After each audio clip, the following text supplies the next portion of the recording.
everyone, and welcome to the latest episode of our Canva Live show, Design Trends, where we explore the ins and outs of design trends currently making waves in the design world and show you how to tap into them with Canva. All our past episodes are also posted on YouTube. For those of you watching the replay on YouTube, we have created a playlist with all the design trends episodes. You'll find the link in the description of the video. Well, we've got a jam-packed session for you today. So I would like to introduce you all to our guest speakers that you'll be hearing from today. We've got Debbie, who's the creative lead for templates, Maria, the art director for graphics, Kat, art director for photos, Max, creative lead for templates, and Kookie, who's the craft lead for templates. And just a little side note, all our speakers are from Canva, which I think is very cool as I love showcasing some of our own talent. Well, I would like to give a very warm welcome to our first presenter, Debbie. Thank you, Leah. So we've saved the best for last for our Trend Wrap 2021. And we're actually going to be talking about a trend that we can't afford to ignore, sustainability. It's a topic that needs to endure into the future and hopefully become a norm rather than a trend. I can't agree more, Debbie. It's such an important topic. So I'm glad it's finally entered the design trends world. Can you take us through your thoughts on this issue from a trends perspective? Sure. So sustainability is, as I said before, it's no longer nice to have. Consumers are demanding higher accountability on sustainability. What's interesting to note about this trend is that it's really a trend being driven by our consumers. So consumers no longer have an appetite for sustainability. And what we hope to see continuing into 2022 is unconditional transparency and honesty. As Bernard Marr said in a Forbes business trend report, companies that don't have a clear, meaningful purpose will struggle to attract talent and customers. I think these words are really powerful, and I definitely have seen a cultural shift in holding companies more accountable. Now, Debbie, would you like to give everyone a rundown on what's in store for them today? Sure. So I'll take you through the overview of three of the sub-trends, and I'll be diving into that on the next slide. So we really want to cover sustainability holistically. So what that means for individuals, businesses, and communities. We'll also be taking you through how to create some of these trends in Canva. So the first sub-trend is individual sustainability and really looks at sustainability through a post-pandemic lens. So if the pandemic has revealed anything, it is the expectation from consumers for radical sustainability. Then the second sub-trend is business sustainability. And they will be looking at how brands that prioritize honesty and transparency in their sustainability practices will really succeed in a post-pandemic era. And for example, brands like Ganni are partnering with tech provider Provenance to really show its garments' origins. And digital technologies like that are a way of bringing efficiency and communication between suppliers and brands. And this could hopefully have a ripple effect onto the industry's response to important issues like poor pay, climate change, and forced labor. And then lastly, our third sub-trend, community sustainability, we look at collective action through design. And we've really seen through the pandemic that design is able to affect change, and it really has the potential to empower people and raise awareness. So yeah, now more than ever, there's an urgent need to really use design as an instrument to communicate with meaningful purpose. And so for the first trend, we'll be expanding upon individual sustainability, and I'll be handing over to Maria, who's going to take you through the first trend. Thank you, Debbie, and hello, everyone. I'm Maria. I'm leading Trend Squad and Graphics team in Canva. And talking about 2021, we can't avoid conversation of pandemic. But I wanted to ask you a question first. Did you notice a change in people's attitude towards sustainability after COVID? Put your answers in the chat and let us know your thoughts. This could be, for example, maybe you notice the change among your friends or family. Is everyone in your family now using keep cups when they go get their coffee, or maybe shopping bags?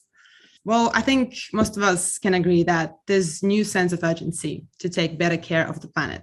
As people reevaluated their priorities during COVID, they realized the need to live more sustainably. We're all much more aware of our surroundings, what we put in our bodies and wear on our skin. The pandemic laid bare the facade of needing newness, and throwaway culture doesn't really add that much joy to our lives anymore. We want to surround ourselves with things that are made for long term, especially with the younger generation like Gen Z and millennials. The sustainable and ethical consumer movement has driven massive progress across industries. Eco-friendly materials, innovation, low-impact packaging, local commerce, and community-first strategies have all made significant impacts in driving global progress through commercially successful initiatives. The pandemic didn't really start the sustainability revolution, but it sure has put it into hyperdrive, and younger generations are in the driver's seat. Overwhelming amount of individuals take to social media to create and share educational resources on climate change. Information filtered through social media may be one of these personalizing and concretizing experiences that bring climate change closer to individuals, especially your immediate followers. Personalization can reduce the psychological distance between the person and the climate change, which makes it easier for the person to engage with the issue. 32% of Gen Zers and 28% of millennials have taken at least one of 4 actions, which would be donating money, contacting an elected official, volunteering, or attending a rally to help address climate change in the last year, compared to smaller shares of Gen X, 23%, and only 21% for baby boomers. According to a recent study, Gen Z shoppers demand sustainable retail. The vast majority of this cohort prefers to buy sustainable brands, and they're most willing to spend 10% more on sustainable products. The report also found that Gen Z, along with the millennials, are most likely to make purchase decisions based on values and principles, personal, social, environmental. Influenced by their peers, there's also an urge to take all kinds of personal actions. For example, UK's Wrap Your Clothes campaign uncovered that 4 in 5 people own at least one clothes that have not been worn because they no longer fit or need altering. Over half of women and nearly a quarter of men expressed an interest in learning more about how to repair clothes and accessories.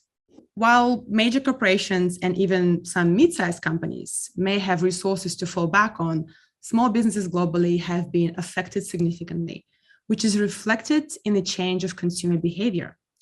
Based on global consumer surveys, 63% of millennials and 61% of Gen Z consumers say they're most likely to support small business with digital presence. Gen Z in particular say they've also engaged with social media content or written a positive online review for a small business since the pandemic took hold.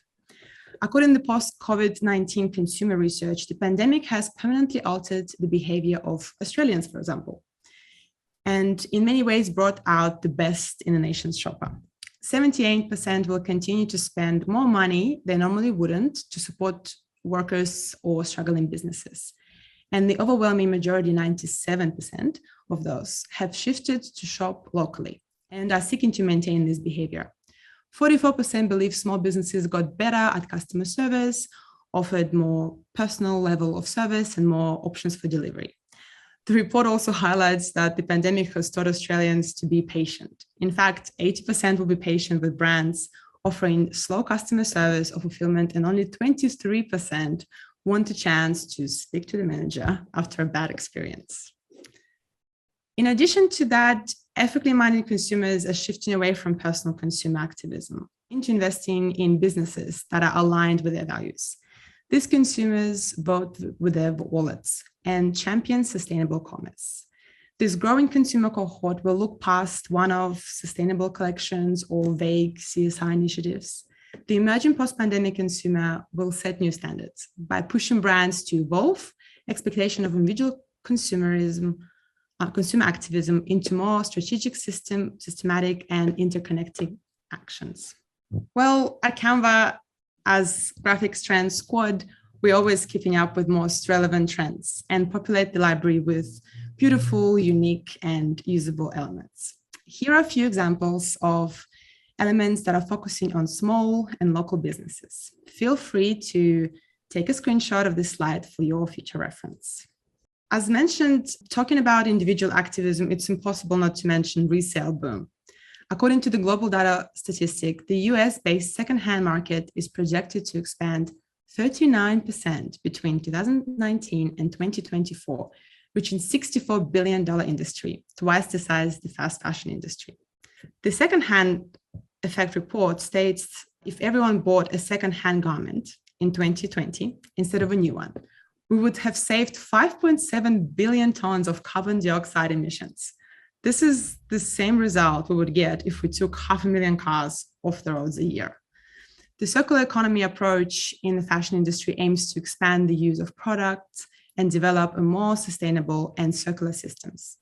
Circularity includes concepts such as sharing, renting, repairing, renovating, and recycling existing products for as long as possible. With this approach, the life cycle of product is extended and the waste is minimized. Nostalgic Gen Zers are powering digital thrifting. Their obsession with the Y2K era is sparkling a secondhand clothes boom, fueling the dead stock surge. Depop, which is home of Gen Z's secondhand fashion, has been bought by Etsy for more than $1 billion. And this move is a reflection of resale's skyrocketing trajectory, as pre-loved clothes are increasingly seen as the most covetable option across generations. As of mid-2021, Depop has over 29 million users across 147 different countries, and overwhelming 90% of active users are under the age of 26. And here are some of our photos and graphics collections centered around resale revolution. Please feel free to take another screenshot as well.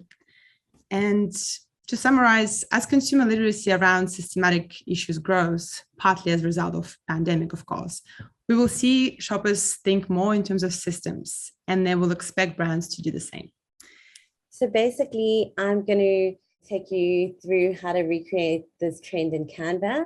And what we've really noticed developing as a visual style within this fashion sustainability space is that Gen Z 90s aesthetic. So I'm just going to take you through to how to create this trend in Canva. One of my favorite parts of this show, so feel free to post your questions in the chat and I can hopefully answer it afterwards or at the end of the presentation. So firstly, I've just lined up all these elements, as you can see on the left-hand side in the object panel. And what I'm going to go ahead and do is just apply this gradient to the background. So how we're going to do that is you select your element here. I've got it on a right click, but down at the bottom here, you'll see set image as a background. And that function really helps you to apply our gorgeous gradients, a color background, or any of our photographic backgrounds. So as you can see there, you've got your beautiful gradient background. And what I'm also going to do is I've got some frames here. So to recreate this secondhand resale post, what I'm going to do is just apply these frames, which really allow you to hold text, photography, anything like that. And I'm going to just copy this frame in. I've got it lined up from the other slide. And I'm just going to reapply that gradient background. So all you need to do there is select the gradient and apply it to the frame that you want to paste it into. So there we go. I've got my frame. And what I really want to do is just quickly make this, get a different portion of the gradient.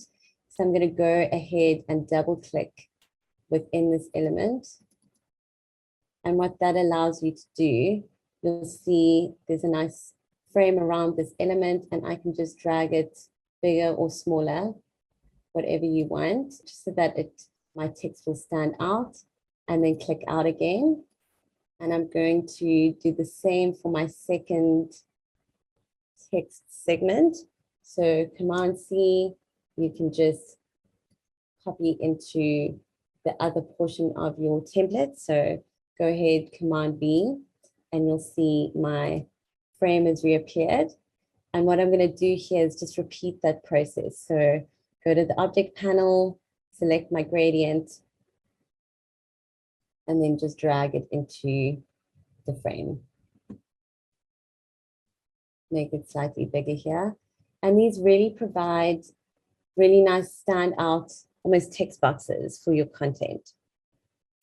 So what I'm going to do next is add the text to my gradient boxes.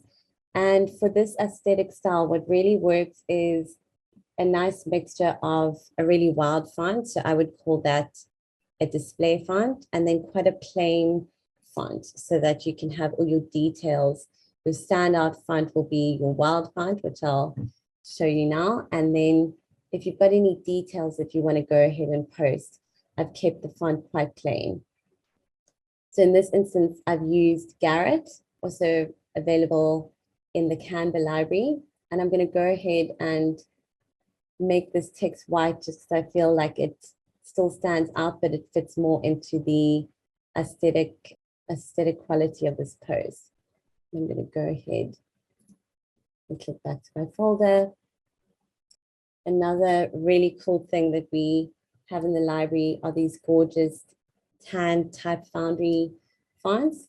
So I've chosen to use here, I'm just going to go ahead and select my font, and I'm going to change it here. So you go to your font box, which is top left of your window, select the down arrow, and I'm going to go ahead and type in Tan Meringue, which is one of my favorite fonts at the moment. So you can see fonts changed, and then I'm going to go ahead and make sure that it's white in the top left-hand box. So if you want to change font colors, go ahead and select the font, come over here to the text color box, select, and you can basically choose any of the fonts here to change your text. And then we've also had these really beautiful photo sets made for us from Kat's team. And we've got some gorgeous kind of 90s secondhand resale sets that'll be available at the end of this presentation. So I'm just going to show you how easy it is to just, as you can see, I've selected the photo and I'm dragging it into my photo frame. So if you want to change the photo, you can either drop a new one in or detach image. So I'm going to go ahead and keep this image because I really love it.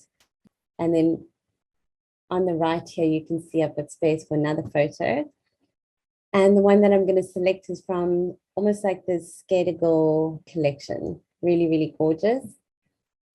Drag your photo the same way as I did on the left there into the photo frame. And I really want the size to be a bit bigger. So I'm just going to go ahead, select the element, double click, and you'll see it brings up like a little marquee or kind of box around the image. And I can go and just drag it to the size that I want it to be. There we go. Click out, and you'll see got your frame there and your photograph. I want it maybe a little bit bigger. I'm going to go ahead and make that bigger. There we go. So frames, a super handy tip if you're using Canva. Just helps you to drag beautiful content in and really contain it to your photos and your gradient elements.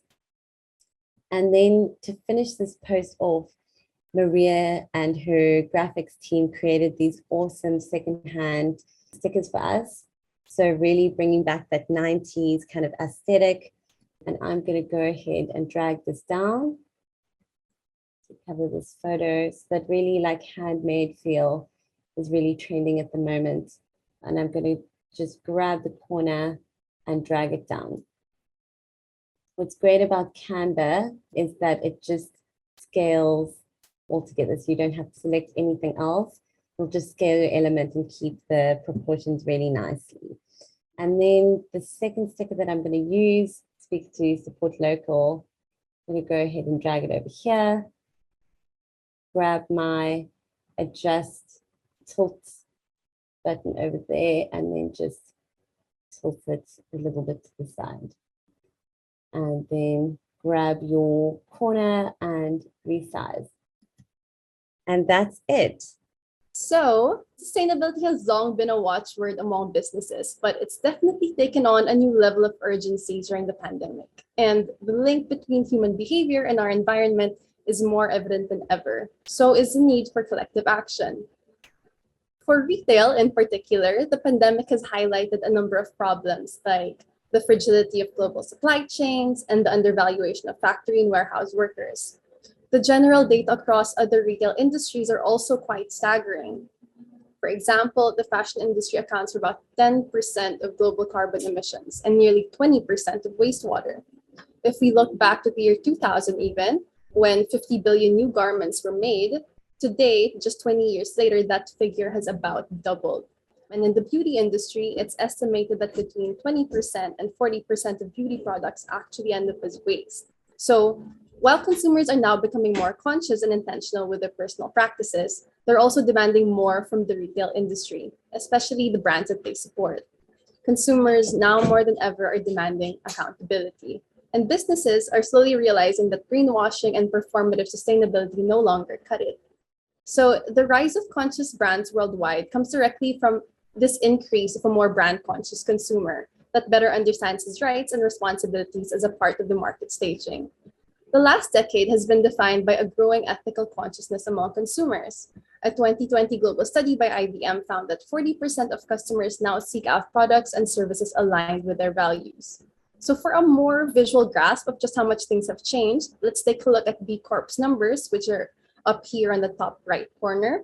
So B Corporation is an organization that verifies businesses which meet high social and environmental standards. This then helps the public identify which firms are ethical. So the number of companies registered with B Corporation has grown from just 82 in 2007 to over 3,000 in 2021. That's a massive increase.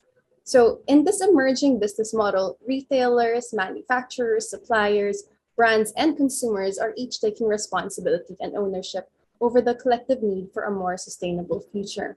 So how exactly are different businesses taking action? For one, many are aiming for carbon neutrality, investing in eco-friendly material innovations and low-impact packaging that we're seeing a lot of even with small businesses, and directing focus towards local commerce and community-first strategies. Transparency and communication has also become a key aspect of social responsibility that's now become expected.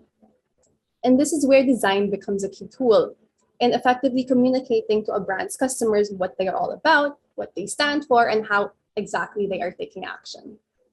So for example, French brand Maison Cléo sets the transparency bar interestingly high by including itemized receipts with each sold garment. Here, everything that went into making the piece is broken down. So from fabric, time of production, marketing costs, even to shipping and country fees.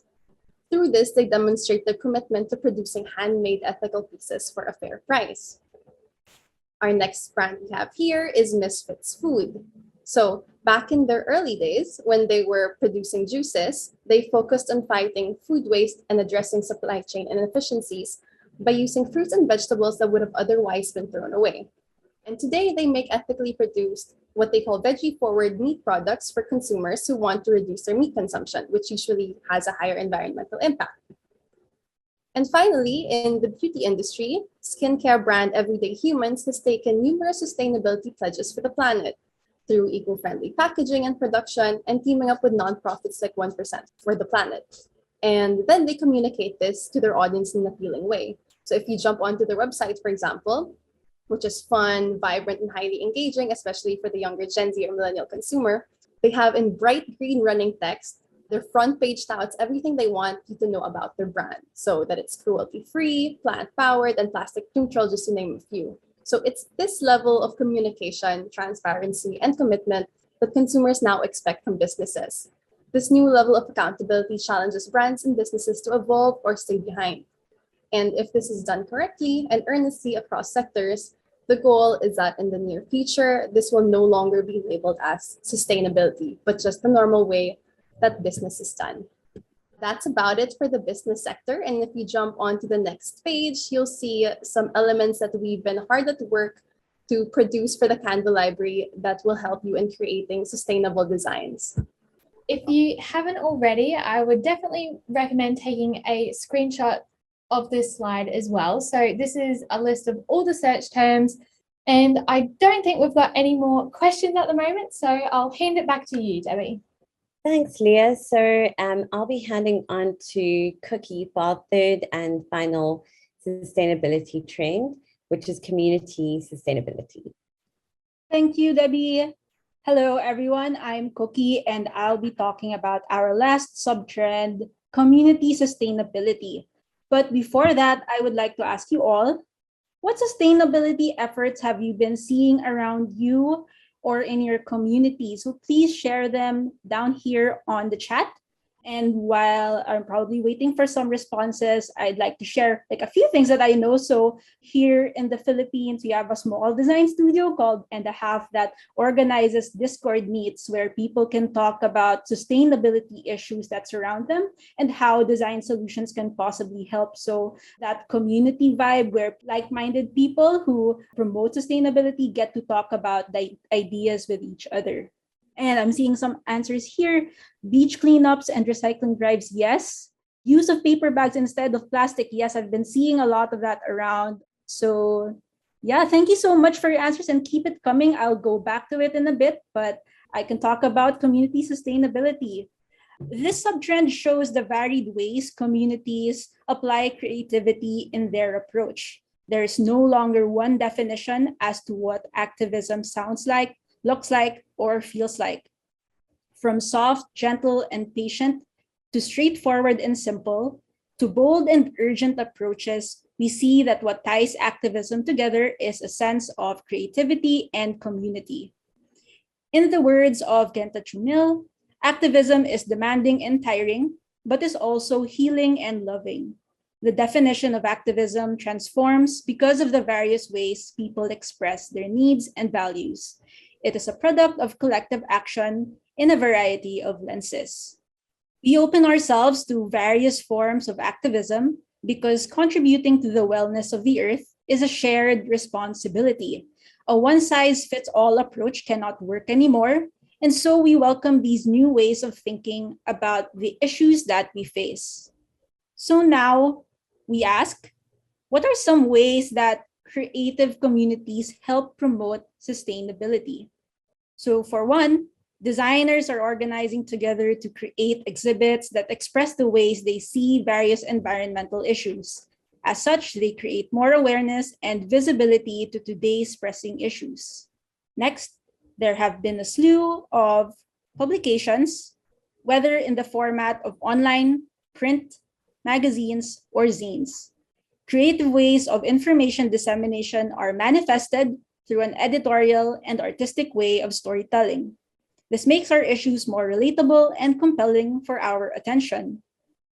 And for the next one, some communities organize through knowledge sharing and organize through gathering like-minded communities.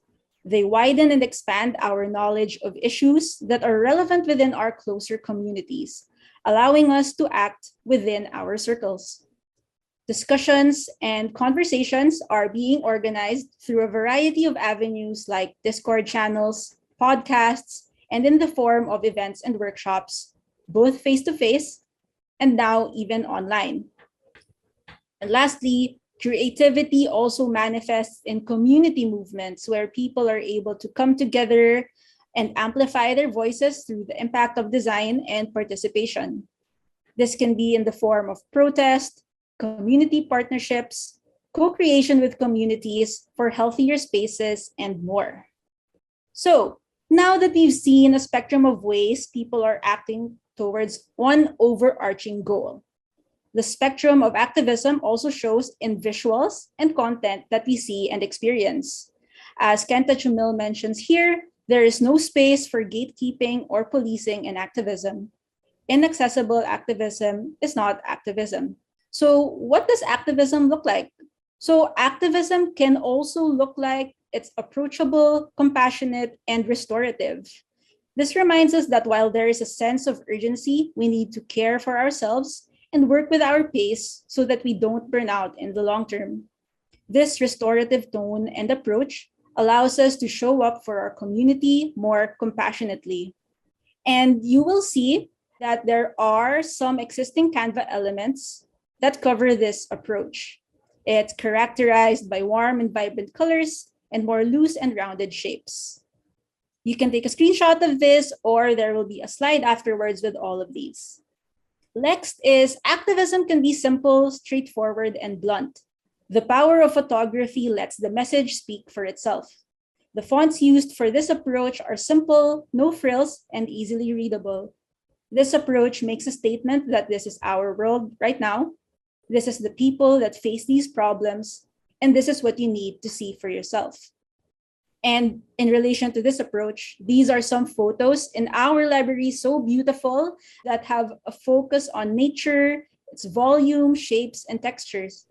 Its beauty and grandeur is the emphasis. And lastly, activism can be bold, heavy, and urgent. Perhaps this is what we tend to associate the most with activism, and for a reason.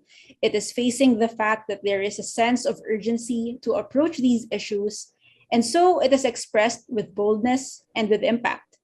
Heavy fonts represent the heaviness of the issues, while bold colors represent the urge for these messages to be seen visibly and immediately.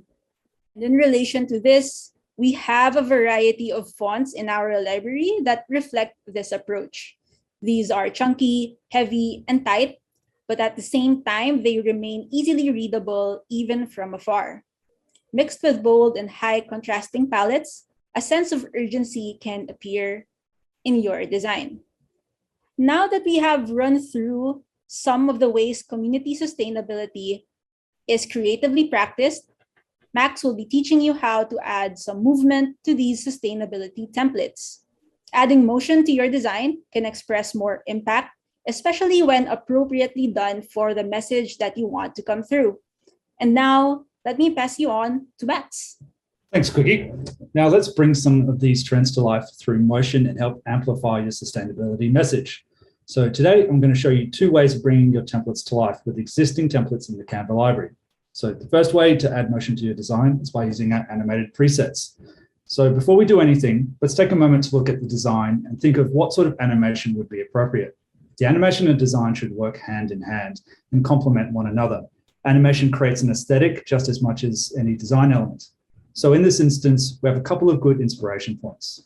First, we have the power switch in the middle, so maybe we can make it appear as though it's turning on. The other is the stickers, so perhaps more organic animation style would suit these. One last thing to consider before starting is how can we animate this and only using 2 to 3 animated presets. We want to consider this as too many different animation styles in a video ends up cancelling each other out. We want the ability to draw the viewer's eye with animation cues. Less is definitely more in this case. All right, so now let's get animating. So the first thing we're going to be doing is animating the text. So usually the first place we start is the headline. One thing I like to do, since this has a curve applied, is using shift, as it creates a really nice effect, and so the pieces are coming into place. So we go to animate, then choose the text animation preset called shift. For our next step, we'll use shift again for the subtitle. Once again, into animate tools, then into shift. Next, let's animate the stickers. We'll apply scrapbook, which plays into the sticker theme and gives a handmade feel.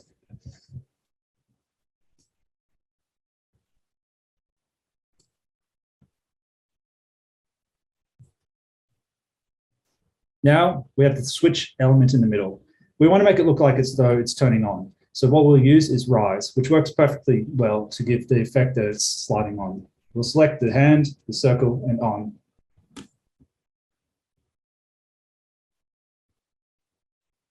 And finally, let's not forget the background. We use baseline to have it slide in to emphasize the switch turning on.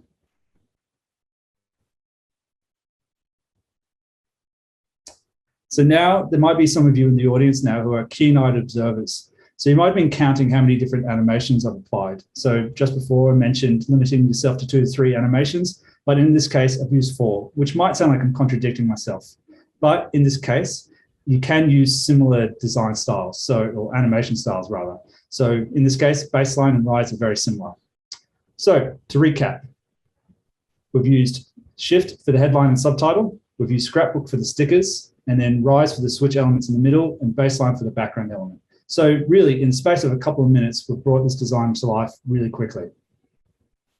So then we'll move to the second example. So with this second example, I'll show you how to swap out static elements with video with a similar appearance to add motion to your design. So once again, we'll be using animated presets to add motion to the text, but we'll also be replacing the background with the video.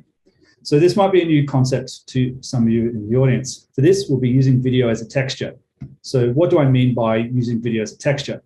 In this case, it's about not having the video as your key focus. This is about adding layers of movement and depth to the design. So it's about making it more dynamic, but at the same time, not interfering with the message and key imagery. All right, so let's get started. So first things first, we want to delete the background image and then change the background color. We want to be choosing a background color that's bluey green so it matches the color grading of the sea turtle photo. One quick way that I found of doing this is by selecting the background colors, and then under photo colors, you have to find the exact color you want. Now we've changed the background color, we'll search for a video clip. So we'll go to the video tab. In this instance, we'll be focusing on water-themed footage, as it's something a little bit different, so we can't find necessarily always exactly what's in the photo, but in this case, what we'll do is do something a little bit different by searching for aerial videos of waves, which will help make sure the background is more dynamic and textural.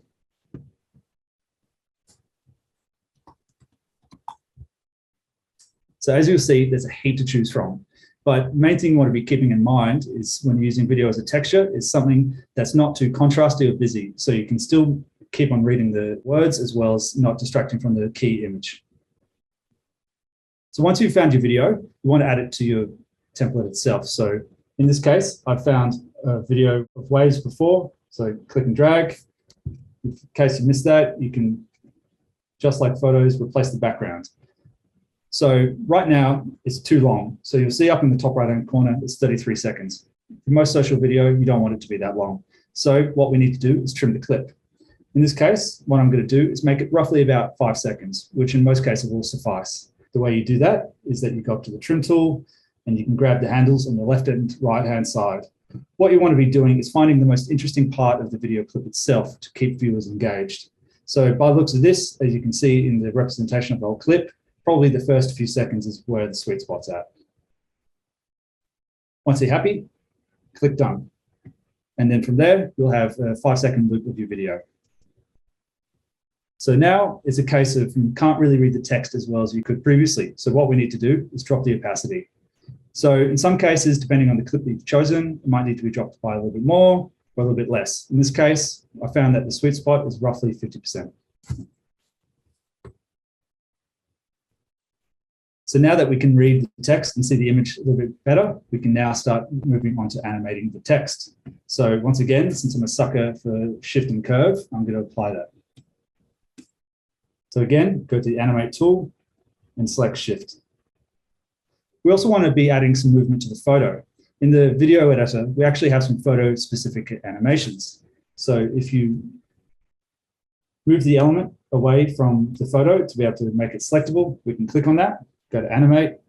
If you scroll down to the bottom, you'll see that we have 3 photo-specific animations. In this case, we'll do photo zoom because it's just a nice subtle animation to not distract from the background too much. We'll move the design element back in place. And then we'll move on to our final step of animating the fine print. Since it's such a small design element, we'll just have something super, super simple. So in this case, we'll use fade. And just like that, we're done. So to recap, we replaced the background with a video clip. We trimmed its duration, adjusted the opacity. We added shift to the headlines, fade to the fine print, and a subtle zoom photo to the image. And bingo, bango, bongo, we're done. I'll now pass you back to Leah to wrap things out. Thanks so much, Max. I saw someone wrote in the chat, this is brilliant, and love heart eye emojis. So it's great to see everyone enjoying it. Well, here's the ingredients list to recreate this trend in Canva. So I feel like by now you all know the drill. You can screenshot the slide, take a photo on your phone, whatever you like. Now, that wraps up our show for today. I would like to give all our presenters a huge thank you for sharing all your expert insights and for taking us through the sustainability landscape. Now, we've got a few extra minutes for Q&A, so if you do have any questions about what we have covered today, now is the time, pop them in the Q&A panel. I just saw a question in the chat, actually, Max, and they were wondering where you got the photo from. I'm guessing it's probably the photo of the turtle. Yes, it's made by one of our incredible templates teams here. So it's within the library itself. So imagine if you search for the turtle's photo, it will come up, but these templates will also be shared. So if you want to grab it, then you'll be more than able to. How do you guys identify the design trends for the last or current year? Debbie, do you have any insight on that?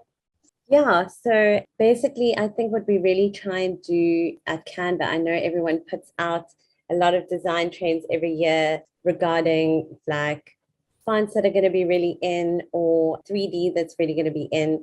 But I think what we're trying to do is kind of identify themes that really appeal to our audience. So last year we did Gen Z, which popped up in a couple of kind of trend research articles that we were doing. And I think why we chose sustainability for this particular trend wrap-up is that it popped up across the trend research that we were looking at in 2021. And it's a trend that's really kind of close to all of our hearts, I think, and a trend that I think we really want to help our users kind of achieve in their businesses, or if they want to educate some of their followers on Instagram or Twitter or TikTok. So yeah, just trends that really empower our users, I would say, is how we kind of define the trends. We'll look at a number of sources and then really highlight a trend that is applicable to all of you guys. Another thing to add to Debbie's point is the interesting thing with visual trends is that they don't appear out of isolation. They actually are a reaction to what people are feeling right now. It naturally pops up because of what people are looking for. So with this sustainability trend, it's because like inevitably it is happening and people seem to be slowly shifting towards that direction. So yeah. Absolutely, I can't agree more. So our next question comes from Layla, and she was just wondering if you guys have any affordable favorite sustainable brands. Now, I know we actually asked this question to the audience before, so maybe you can scroll up, but do you guys on the call today have any favorite sustainable brands? I saw a really funny post about this earlier today, and it was essentially the most sustainable fashion brand is the one you already have in your closet. So that's one way to go about it. If thinking about sustainability, it's also about reducing consumption and reducing just wanting more things. But if you are looking to purchase more sustainably, always go for high quality things, and shop local is something I will definitely continue to push for. So if you're from the Philippines, we have so many local brands that are amazing here. I know we have a lot of people from the Philippines, so some favorites are like Renegade Folk and things that use local materials and they're locally sourced. So I'm sure there are other brands also in Australia that do the same. Anyone else from the panel want to pitch in? I just thought to mention a great resource for searching for sustainable brands, which is Good On You app. They do an amazing work at researching the work that brands do and analyzing them in terms of creating them in terms of sustainability. So that's always my source of knowledge. Oh, thank you for sharing that. I might even check that out. That sounds very good. One last question. I saw it just pop out of the corner of my eye. Do you guys have any recommendations on books for designs? Let's go to Debbie. Do you have any favorite design books at the moment? Specifically on sustainability, not at the moment, but I've just bought a book called Dot, Line and Shape, I think. And it really just takes you through all of the branding available, recent branding projects that use kind of dot lines and shapes. And then grid design systems, always a big favorite. I don't know if anyone else has some sustainability focused design resources. I know it's nice that I don't know if anyone knows the blog site, It's Nice That. They have recently done like a whole series on sustainability and design. So go and check that out as well. To add to Debbie as well, not a book as well, related to It's Nice That, there's also this blog site called Eye on Design. Really good because it talks about relevant issues and how it's linked up to design. So really interesting thought pieces on what's happening in the world, but also connecting it to design. We have a question from Trina, and she was wondering, what challenges have you encountered when creating for the design assets and templates that were used today to showcase sustainability? Well, I thought from my point of view, I think definitely striking the balance between creating assets in different tones. So something that's a bit more playful from something that's a bit more serious. It could be built into an actual data report or something. So just making sure we have balance for different kind of users related to this serious issue. Well, from a photos perspective, I think it was very exciting to explore like not just visual trends, but consumer behavior trends, and like what photo assets would we need to produce to kind of service that, or service smaller brands or small business owners and things like that. But as for challenges, maybe it was a nice challenge to have to think outside of the box of how to present such a broad topic that has been taken on for like so many decades, but how to present it in a new visually current way. But you'll also see that in the collections that we were able to produce that will be linked also in the presentation. So I do hope you like them. They were a lot of fun to produce. Well, yes, today's presentation was very beautiful. So thank you all for your hard work you put in. It was a great source of inspiration. Our next question is, will there be another design trends talk? And so there definitely will be. This is actually part of a series. And so you can find our previous episodes on our YouTube channel, and you can look out for upcoming ones on our Eventbrite page. So you can search for Canva Design School, and you can see a list of all our upcoming events. Well, I think that wraps up today. So thank you all for joining. I hope you learned something, and we can't wait to see you at the next episode of Design Trends soon. Thank you, everyone. Bye.